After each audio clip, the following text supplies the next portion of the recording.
Medicina Legal, Direitos Humanos e Medicina Legal, parte 2, professor Geraldo Miranda. Olá pessoal, nessa aula então a gente vai estudar como a medicina legal vai contribuir para casos em que houve violação dos direitos humanos. Então nessa aula a gente vai estudar tortura, violência contra a mulher, violência contra idoso e violência contra menores. Bem, vamos lá então? Vamos começar da principal, das mais famosas, que tem até lei, né, que é a Lei 9.455 de 97, que é a lei da tortura, né? E ela define tortura como sofrimento físico e mental. Olha só, então a pessoa pode ser agredida, mas pode também ter um trauma psiquiátrico, psicológico, causado a alguém com emprego de violência ou grave ameaça, com o fim de obter informação, declaração ou confissão da vítima ou de terceira pessoa, outro sim para provocar ação ou omissão de natureza criminosa, ou então em razão de discriminação social e religiosa. Né? Infelizmente, a gente sabe, né, que essa forma de tortura ela existe desde os primórdios. Ela foi até tolerada pela igreja, né, lá muitos anos atrás, em que as pessoas eram torturadas para confissão, né, justamente para testemunhar alguma coisa. E a tortura, ela é muito... ela atinge assim, a dignidade humana, né? Além de causar sofrimento, ela causa humilhação, medo e, como eu disse, a fragmentação da consciência daquela pessoa. Tá? Então ela tem que ser combatida de qualquer forma. É uma das principais violações aos direitos humanos. E essa lei, ela não especifica, né, quem são seus autores, dando a entender assim que qualquer pessoa agindo daquela forma poderia responder para tal delito. Todavia, há quem considere como autor do crime de tortura apenas os agentes públicos investidos em funções públicas, né, que utilizam para obter informação, castigar, intimidar ou fazer confessar. Bem? E qual que é o tipo de violência, né? Essa tortura pode ser física, que é a violência efetiva, né? É bater mesmo, causar traumatismo. Violência moral, que são as intimidações, hostilidades, ameaças sexuais, ou mesmo cumplicidade com violência sexual. Aqui a gente vai falar das mais diversas formas de tipos de violência sexual. E omissivos, que são as negligências de higiene, alimentação, condições ambientais. Tudo isso são formas de tortura. Bem? E como é uma perícia médico-legal da tortura? Como que é feita essa perícia? Então o médico ele tem que valorizar o exame físico, né? No exame físico o estudo, né, esquelético tegumentar, ou seja, tem que estudar bem, fazer um exame bem minucioso, né, da parte óssea esquelética e também tegumentar, né, da pele, né, para ver se não tem nenhuma lesão, nenhuma agressão, por menor que seja. Né, porque o que acontece? Muitas vezes o torturador ele vai fazer de tudo para que a tortura não seja perceptível, né, porque ele sabe que ele vai passar, aquela vítima pode passar pelo médico, pelo exame de corpo de delito. Então, muitas vezes, algumas torturas elas tentam ser assim, mais discretas, por isso o exame tem que ser muito minucioso. Então, isso aqui eu já falei. Descrever detalhadamente a sede e as características dos ferimentos, porque alguns ferimentos eles não são compatíveis com a história, né, contada ali, principalmente com a pessoa que agrediu, né, principalmente se ela estiver próximo. Registrar em esquemas corporais todas as lesões encontradas, né, para ficar bem claro para a autoridade entender. Fotografar as lesões e alterações existentes nos exames interno e externo. Detalhar em todas as lesões, independentemente do vulto, a forma, idade e as dimensões, e qualquer particularidade tem que ser registrada. Aqui é continuando, tá? Localização e particularidade. Radiografar, quando possível, todos os segmentos ou regiões agredidos ou suspeitos de violência. Para quê? Porque tem casos em que, por exemplo, a parte tegumentar da pele já cicatrizou, mas a parte óssea ainda está em processo de cicatrização, ou tem um calo ósseo, ou vai mostrar fraturas recentes, misturada com fraturas antigas, que já indica que aquela pessoa foi agredida várias vezes, em tempos diferentes. Trabalhar sempre em equipe, porque às vezes vai precisar do exame do psiquiatra, às vezes do exame do toxicologista, às vezes do exame médico odontolegal. Examinar sempre possível a luz do dia, usar os meios subsidiários disponíveis, né? O raio-x, tomografia, qualquer exame complementar que haja disponível. Avaliar de forma objetiva e imparcial, qualquer perícia, né, tem que ser objetiva e imparcial.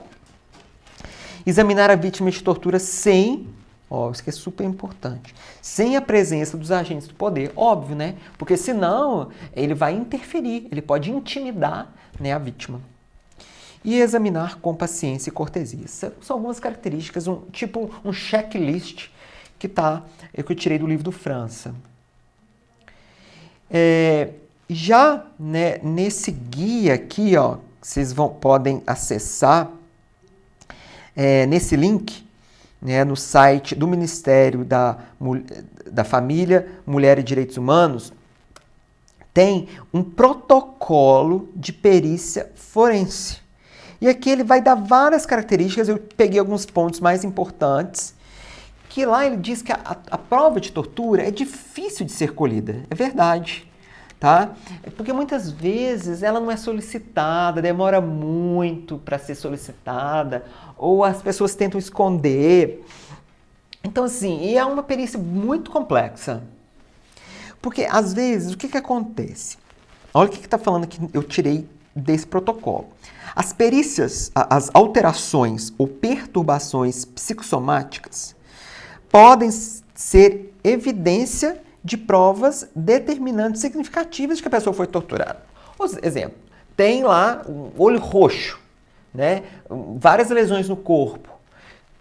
Então, tá ali a lesão, né? Você consegue ver. O problema é quando ela não é visível, né? É aquela tortura psicológica naquela vítima. Porém, o contrário não deve ser uma confirmação de que não tem existido a tortura, porque há formas sutis de violência, principalmente psíquica, como eu acabei de falar, em que não deixam sequelas aparentes. Tá? Então, ficar bastante atento a isso. Então, é fundamental e indispensável buscar, sempre que exigido pelo conjunto e natureza dos achados anatopatológicos, né, que são as biópsias, psicopatológico, né, que são os exames psicológicos, e o competente exame realizado por profissionais formalmente especializados em psicopatologia forense e em odontologia forense, né, principalmente lesões na boca e lesões principalmente psiquiátricas. A vítima, quando em condições objetivas favorecem, tem o direito de escolher se deseja ser examinada por um profissional forense do sexo masculino ou feminino. Tá? Mas tem uma ressalva, né? Quando as condições objetivas favorecerem, porque às vezes é o único médico que está de plantão ali naquele dia e ela é do sexo feminino, ela quer que uma médica do sexo feminino, né, seja a médica que faça o exame. Às vezes não é possível. Tá? Mas olha como isso caiu nessa prova da Polícia Federal para perito criminal. A respeito de tortura e exames periciais para o diagnóstico das vítimas submetidas à tortura, tratamentos cruéis, desumanos ou degradantes, julgue o item subsequente. Então, a assertiva é a seguinte: o exame da região genital, caso necessário, deverá ser realizado por médico do mesmo sexo do periciando, exceto nos casos dos transexuais e assemelhados. Gente, eu falei isso. Eu falei que é obrigatório. E outra, tem essa exceção aqui dos transexuais? Não tem nada disso, gente. Isso está errado, tá? ele pode optar, né, quando as condições favorecerem, mas não deverá, isso aqui é muito forte, né? Isso aqui é muito forte, então tá errado essa assertiva. Então, como é que é feito assim o exame de tortura? Ele é enfim, toda avaliação pericial com fins legais diante de caso de suspeita de tortura deve ser realizada de forma objetiva e imparcial, com base nos fundamentos médico-legais e na experiência profissional do perito. Então, esse exame tem que ser feito num clima de confiança, né, e paciência, cortesia. Entender que as vítimas de tortura, na maioria das vezes, mostram-se arredias, desconfiadas, abaladas, em face das situações vergonhosas e humilhantes que tenham passado. Então, o exame ele começa com o histórico. Então, o histórico deve ser completo, detalhado, incluindo informações de doenças regressas e traumas anteriores à detenção e aos maus tratos, né? Então, isso é muito importante. Depois, a gente vai começar com o exame físico, então histórico, e aí vai agora o exame físico. O que é o exame físico? O próprio nome está falando, nós vamos examinar a pessoa, né? Então, além dos exames das vestes, né, das roupas que ele está usando, deve-se proceder ao exame físico detalhado, utilizando como meio de ilustração fotografias e esquemas em diagramas do corpo humano. São aquelas diagramas que a gente coloca a região do corpo que está a lesão, tá? Tirar foto, tudo isso para ficar bem documentado. Então, diversas são as modalidades de lesão. Vamos começar pela cabeça, né? E aí a gente vai examinar os olhos, ouvidos, nariz, os dentes, o pescoço, né? Então a face ela deve ser examinada para avaliar se há fraturas, principalmente em fratura de ossos do nariz, né? Que é um osso muito sensível, né? Lesões, rompimento de tímpano, né? Quando a pessoa dá o famoso telefone, né? Que é pá, bater com as duas mãos assim, ó, com muita força. Isso causa rompimento de tímpano. Lesões também nos dentes, avulsão de dentes, né? É um tipo de trauma, você já deve ter visto isso em filme, né? Então ele vai lá com um alicate, né? Arrancando o dente. Então na face, a gente já vai ver muitas lesões comuns, né? A face é um local muito comum de tortura. Hemorragias, equimoses, escoriações, abaixo do couro cabeludo, então é importante analisar essa região do couro cabeludo, no pescoço também. Então tudo isso pode ter sinais de traumatismo, tá bem? Observar também agora o próximo aqui, a gente vai passar para lesões no tórax e no abdômen, né? Isso acontece, muitas luxações ósseas, fratura de costela, tá? Por causa de soco, né, nessa região, soca essa região aqui, ó, fratura de costela, é comum, até rompimento de vísceras, gravíssimo isso aí, tá? E exame dos genitais, né? Isso aqui também é muito importante. Essa região genital, ela é sede de traumas e torturas constantes, né? E principalmente mulheres, né, com introdução de objetos, né, na vagina, mas também pode ser no ânus. Já vi também choque na bolsa escrotal, tá? Justamente para deixar menos marcas, né? Choque elétrico mesmo, tá? Lesões nas mãos e nos pés. Essa aqui é muito comum, tá? A famosa palmatória. E essa região aqui da sola do pé dói demais.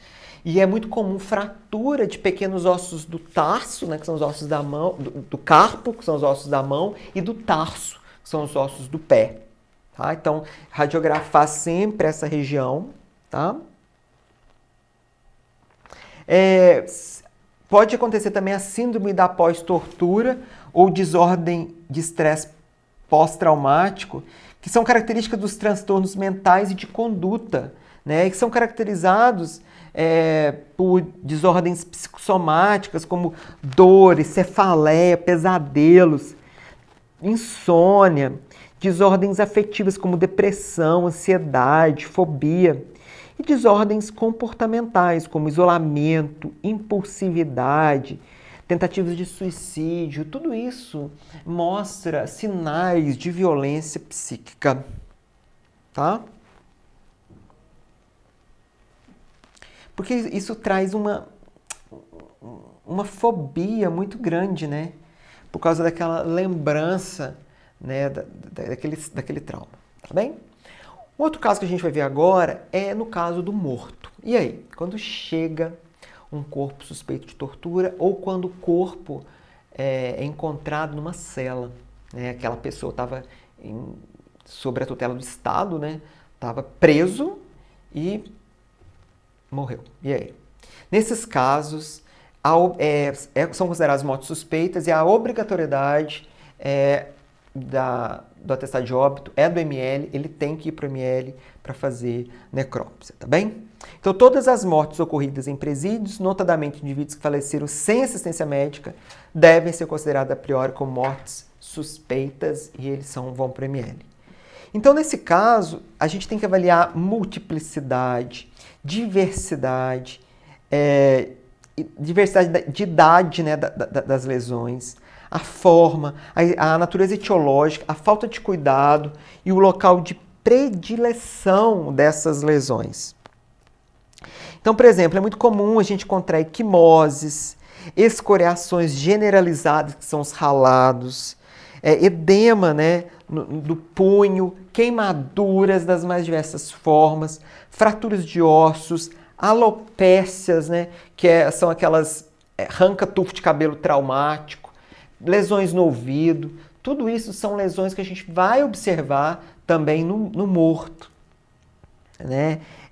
Além dessas todas que a gente já falou, que são, por exemplo, lesões de pessoa muito desnutrida, né? Lesões por insetos e roedores, para mostrar que a pessoa não estava sendo bem tratada, né? Tem outras questões também que chama de geladeira, né? Que eles colocam a pessoa em freezer, né? Para a pessoa sofrer ali com aquele frio. Então a pessoa já chega com hipotermia. Todos esses casos têm que ser avaliados na necrópsia, tá bem? E também lesões internas, né? Ali na hora da necrópsia, da abertura, lesões cranianas, hematomas, né? Subdural, fraturas ósseas, principalmente aqui na região de costela, como eu falei para vocês, na abertura das cavidades a gente vai achar.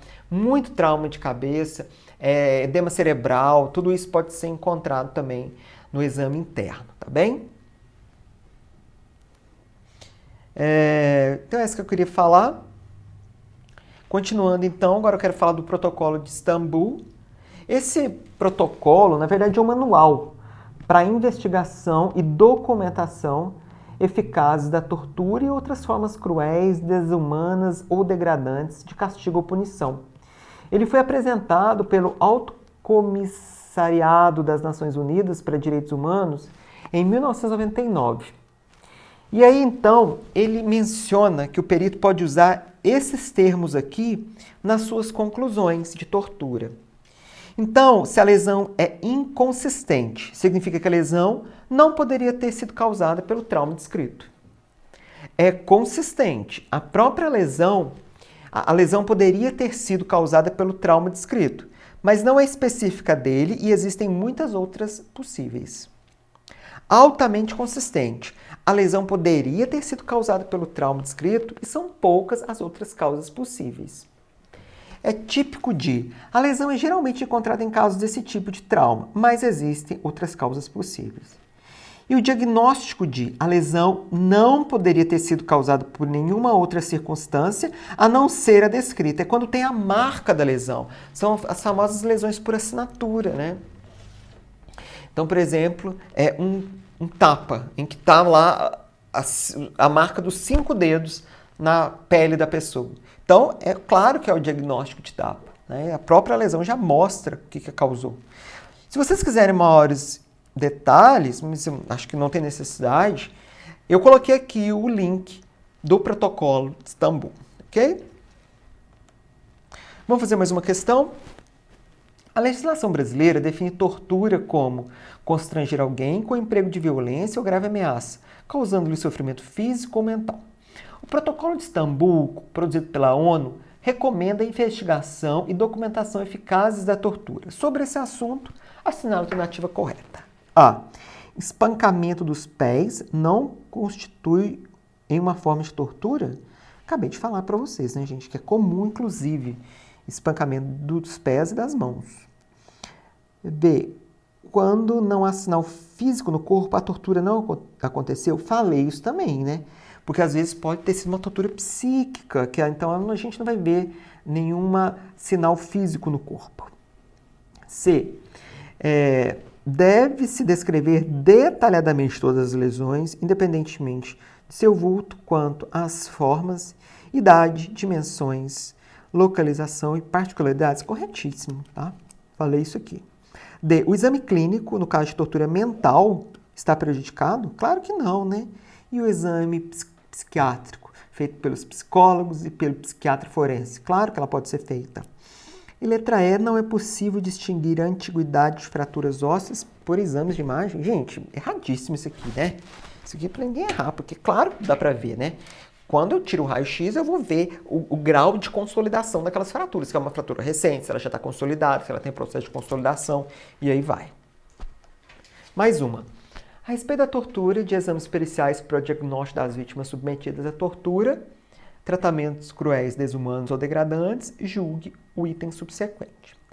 A tortura por eletricidade com o uso de toalha molhada interposta entre a pele e o condutor energizado aumenta a superfície de passagem da eletricidade e nem sempre deixa a marca típica de Jelinek. Gente, isso aqui está certíssimo, tá? Realmente a água, né, ela ajuda aqui a aumentar essa condução. E a marca de Jelinek é aquela marca, né, elevada, típica, né, da eletricidade industrial ou eletricidade artificial, que é aquela, então, a eletricidade da tomada, né? E que a marca é dada um epônimo que chama justamente marca de Jelinek. A mesma prova, ó, da Polícia Federal. A otoscopia detalhada, né, que é o exame do ouvido, né? Exame que, em geral, possibilita ao médico legal descrever as lesões detectadas, pode confirmar o diagnóstico de traumatismo do aparelho auditivo e o tipo de tortura que a vítima tiver sofrido. Claro, isso aqui está certo, eu falei também, né? Penetração de algum objeto, né? O telefone, pá, que é bater nas duas orelhas da pessoa, tudo isso é tipo de tortura. Agora a gente vai ver mais um tipo de violência, que são a síndrome da criança maltratada. É também chamada de síndrome de Silverman. Por quê? Porque foi um pediatra, né? Um pediatra americano que em 1953 chamou atenção, né, para essa síndrome, que ele considerava de etiologia desconhecida. Infelizmente, 80% dos menores maltratados têm menos de 3 anos e 40% deles são menores de 6 meses, com ligeira predominância do sexo masculino. Então, esses maus tratos contra menores, né, também é um outro problema de violação dos direitos humanos. Então, as formas mais comuns de maus tratos são por omissão, que é a carência física, né? Falta de alimentação, proteção, são crianças desnutridas. Carência afetiva, né? Falta de carinho, né? De atenção. E por ação, que são os maus tratos físicos, né? Espanca, abuso sexual, maus tratos psíquicos, né? Castigos assim imoderados, né? Contra a criança. Eu tirei esse fluxograma aqui do livro do professor Higino, né, Higino Hércules, o livro de medicina legal, que ele traz um modelo para a compreensão dos fatores capazes de desencadear esses maus tratos na infância. Então são vários fatores associados. Ele começa aqui falando de fatores socioculturais, tá? Vou dar só alguns exemplos, como valores e normas de sobreviolência e força, aceitação dos castigos corporais, né? Então, tem gente que fala que criança tem que apanhar mesmo para educar, sabe? Uma hierarquia social desigual, né? relações de exploração interpessoal, competição vezes cooperação, e um sistema econômico injusto, aceitação permanente por parte da classe pobre. Tá? Também tem um estresse familiar, que é aquele estresse gerado pela própria criança.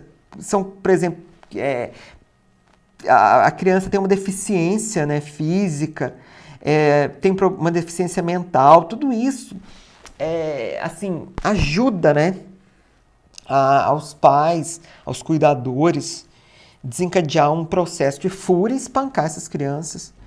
Né? Um estresse circunstancial, né? Pobreza, desemprego, mudança, o isolamento, a habitação precária, tudo isso são alguns estresse socio-circunstancial que ele chamou. E estresse gerado pelos pais ou responsáveis, como baixa autoestima, vítimas de abuso, eles foram crianças abusadas, né, na infância e viraram adultos traumatizados. Depressão, alteração de caráter. E também tem outras situações desencadeantes, como a discussão, conflito familiar, abuso de drogas, né? Muito comum. Tudo isso gera maus tratos.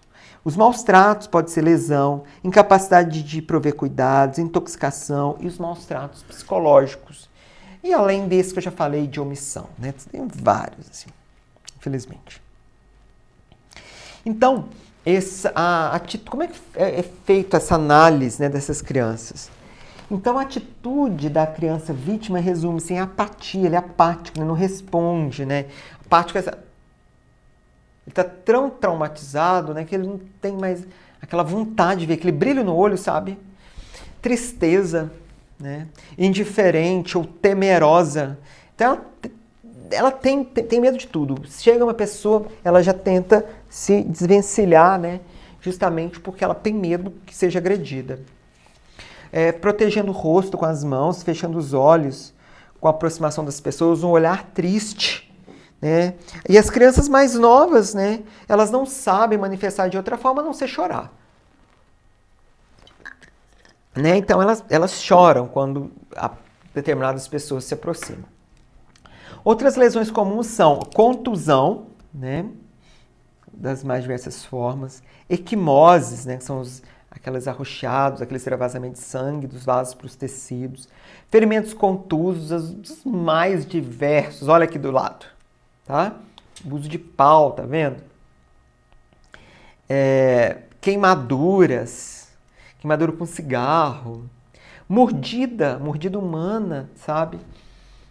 Alopécias traumáticas, né, que arrancam o cabelo, fraturas dentárias, porque a criança às vezes não quer comer, a pessoa enfia a colher assim de uma vez, dá muita lesão aqui, ó, na gengiva, fratura de dente, lesões genitais por abuso sexual, desnutrição, né, ou omissão, fraturas ósseas e rupturas viscerais internas. Então eu coloquei aí um caso para vocês, dessa criança, né, adolescente que foi apanhado durante muito tempo. Uma outra forma de agressão, você já deve ter ouvido falar, é a síndrome da criança chacoalhada ou da criança sacudida. Né? O que eles pegam? Eles pegam no ombrinho da criança e faz esse movimento, né, muito forte. A criança ela não tem um controle muito forte da cabeça. Então a cabecinha bate, isso vai dar muita lesão traumática, muita lesão neurológica, como por exemplo, fratura de vértebras, pode dar lesões assim, incuráveis, como edema cerebral, lesões de meninges, tá? E a criança fica com sequelas para sempre, tá? Então pode acontecer sim, às vezes esse tipo da criança sacudida, esse tipo de agressão, às vezes não tem lesão externa, tá? Mas a sequela ficou, infelizmente, tá? Então, a perícia deve ficar alerta para as lesões cutâneas múltiplas de idades diferentes. Então, a criança está machucada, mas, por exemplo, tem escoriação em fases diferentes, equimoses de cores diferentes. Significa que ela foi agredida em tempos diferentes, tá? Principalmente na face e nos membros, coincidência das lesões cutâneas com as fraturas ósseas, contradição nas informações dos familiares. O familiar fala assim, ele é muito levado, ele corre, cai direto, mas em casos de ferimentos acidentais, as lesões são nessas regiões que mais sofrem atrito com o solo, que a criança leva, que é a mão, antebraço, a face, o queixo, são essas regiões mais pontiagudas do corpo, né? Agora, por exemplo, lesões em abdômen, lesões nas nádegas, lesões genitais, isso não é incompatível, né, com alguns acidentes. Pode acontecer? Pode, mas é incompatível, né, gente? Tem que pesquisar. Lesões específicas como queimadura de cigarro são típicas, tá? Marcas de atadura nos punhos e tornozelos para amarrar a criança, principalmente que tem alguma deficiência, né? Vítimas aterrorizadas, fraturas múltiplas de idades diferentes. Olha essa criança aqui, gente, esse é o caso real, ó. Várias fraturas, aqui, ó, com diferentes graus de consolidação, tá vendo? Essa aqui já tá com calo ósseo, essa aqui tá em processo de generação, fratura recente, tá vendo? É a mesma criança. Muito triste, ó. Trauma encefálico, sabe? Então, tudo isso é caracterizado maus tratos contra esses menores aí, tá bem? Olha aqui, ó. Olha o nível aqui da água, né? Colocou a mãozinha em água quente. Colocou a mãozinha em ferro quente, queimadura de cigarro. Tá? Então, tudo isso, comprovação de maus tratos contra menores. E quem vai periciar isso aqui é o médico legista para comprovar esses maus tratos. Questão. Em um exame de uma criança com diversas lesões e feridas no corpo, o médico legista suspeitou estar diante de um caso da síndrome da criança maltratada. Como ele não deveria agir para alcançar tal diagnóstico? A. Descrever as lesões quanto à forma, ao tipo e à localização e ao número. Claro que ele tem que fazer isso, né? Realizar estudo radiológico para verificar fraturas e calcificações ósseas em diferentes estágios. Correto. Realizar entrevista sempre que possível na presença do responsável. Aí não, né, gente?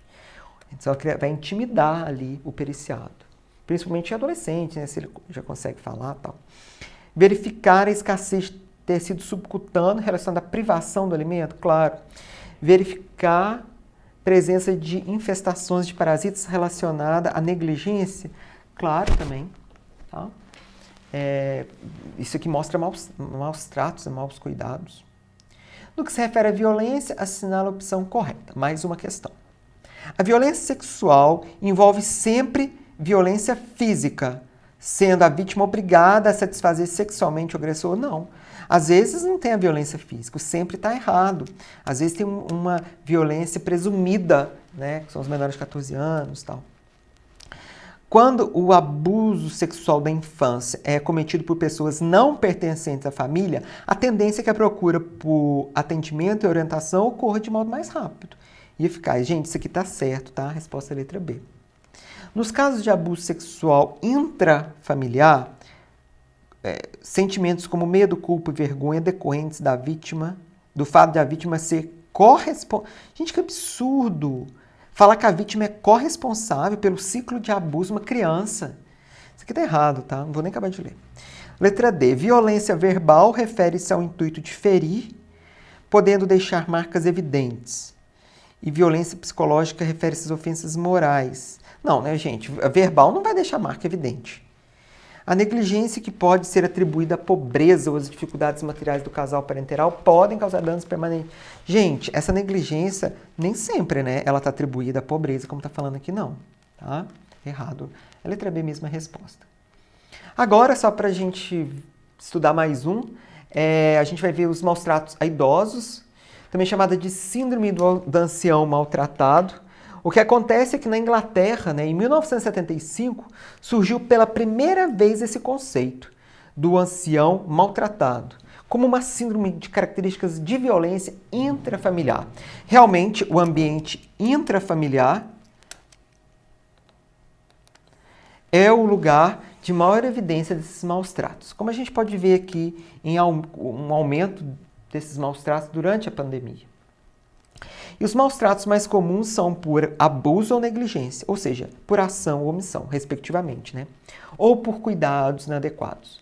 No entanto, didaticamente, vamos classificar os maus tratos em anciãos em maus tratos físicos, maus tratos psíquicos e maus tratos econômicos. Então vamos ver?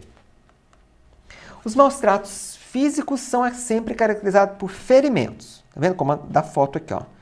Essa equimose palpebral nessa senhora aqui, que foi agredida pelo filho. Pouco justificáveis, queimaduras, fraturas, escoriações, equimoses. E os maus tratos psíquicos? São agressões verbais, o dano do silêncio, ameaças, reprovações, desprezo e isolamento. Os maus tratos econômicos, pela privação de alimentos, supressão de bens e pelo mau uso de suas disponibilidades. Né? Pega ali o salário, né, do ancião e, infelizmente, gasta. Alguns fatores de risco são fatores individuais, como antecedentes psiquiátricos, uso abusivo de álcool e de droga dos agressores. Uma herança violenta, o que é isso? Esses filhos, eles foram, né, violentados pelos pais, né? Sofreram violência. E aí depois eles ficam traumatizados, eles descontam isso depois nos pais, nos filhos, né? Dependência econômica, e quando maior a dependência econômica, maior o conflito, tá? Entre o idoso e o filho, né, e o parente. Eu tô falando aqui o filho e o parente, tá, gente? Mas não quer dizer que essas pessoas sempre são agredidas no núcleo familiar, não, tá? Às vezes, elas podem ser agredidas em outros lugares, como hospitais, creches, asilos, tá? E o estresse, que é o tipo de violência, o tipo de vida que levam esses agressores. E, por fim, o isolamento social do ancião, né? Quando ele vive em comunidade, mas isso aqui é mais raro. Também é chamado de abandono familiar inverso, é quando os filhos abandonam os pais, por isso chama inverso, né? É isso que está falando aí. Também chamado de abandono às avessas, ou abandono familiar inverso, é muito frequente, seja por desamparo afetivo ou por privação material, né? Vai de encontro contra, né, o estatuto do idoso, né, que tem que cuidar, né, dos idosos. E só para terminar, né, sim, muito triste isso aqui, que a violência contra a mulher é muito comum, tá? Que configura a violência doméstica e familiar contra a mulher, qualquer ação ou omissão baseada no gênero que lhe cause morte, lesão, sofrimento físico, sexual, psicológico e dano moral ou patrimonial. Olha a quantidade de violência possível contra a mulher, tá? Eu coloquei isso aqui porque em 2015 foi publicado, né, mudou o Código Penal e foi incluído o crime de feminicídio contra a mulher por razão de condição do sexo feminino. Considera-se que há razões de condição de sexo feminino quando o crime envolve violência doméstica e familiar e menosprezo ou discriminação à condição de mulher. Tá? Coloquei essa reportagem aqui, ó, que no período de Natal, pelo menos 6 mulheres foram vítimas de feminicídio no Brasil. Muito triste. E aqui, gente, mesmo com a publicação, né, da Lei 11.340, lá em 2006, que é a Lei Maria da Penha, que criou um mecanismo para coibir e prevenir a violência familiar contra a mulher, infelizmente a violência contra a mulher ela é muito comum no Brasil. Talvez conceitos históricos como a questão do patriarcalismo, né, masculino ou questões de vulnerabilidade social levam muitas agressões às mulheres. E esse tipo de violência são as mais de todo tipo, tá? Infelizmente, de todo tipo. E quando chega na medicina legal para fazer o exame, a gente vai ver vários tipos de violência, tá bem? Muitas delas eu já falei nessa aula. Pessoal, vou terminar por aqui. Espero que tenham gostado. Bons estudos para vocês. Até mais. Tchau, tchau.